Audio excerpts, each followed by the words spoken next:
We had some very dumb penalties, and yeah, they really cost us too. You know, all you can do is preach it and not tolerate it in practice, and then fine them for doing it in games.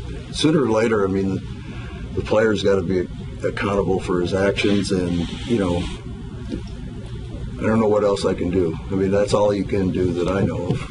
Either that, or we put them on a rack and, you know, torture them. Some people are going to wonder why punt at the end as opposed to try for the field goal. Well, I had two thoughts at that point. I thought our defense was really playing well, and I thought if we could pin them down inside the 10, you know, it'd be virtually impossible for them to get it down the field.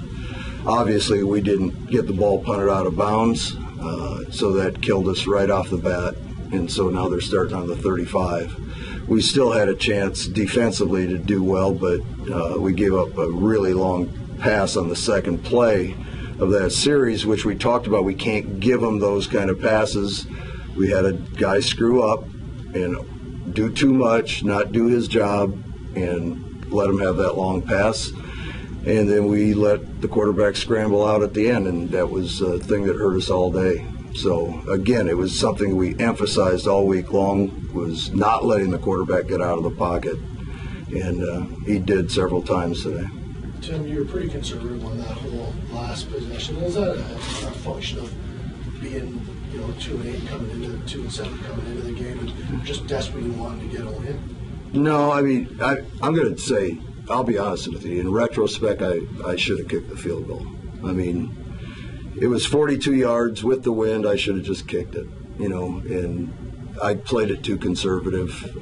Like I said, I felt like, well, surely we can get the ball out of bounds inside the 10.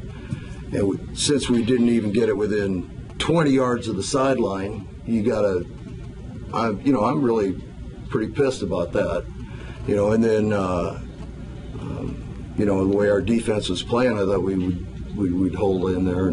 But, yeah. This is the difficulties of taking over a team in mid-season, is there's a lot of these things compile to this point, and you have to live with the sins that came before. Well, I mean, but we've got to get over the sins of the present. I mean, I'm not going to blame anything on anything that happened in the past. I mean, it's on my shoulders, and if it's happening, it's on me.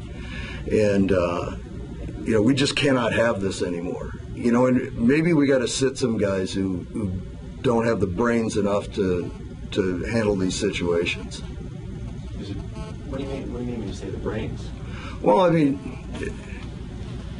you're sacking a quarterback. You got him behind the line of scrimmage by 20 yards. I can't hear the whistle. Well, no, Sherlock. I mean, it's so loud you can't hear the whistle. But you got to be smart enough. You can't drill the guy into the ground anyway. That's going to be a flag automatically. So you can't do that stuff. I mean, that's just a dumb penalty. And especially when we talked about to the defense, we can't give up 20-yard passes on the last drive, and then we go ahead and do it. So, I mean, you got to be smarter than that.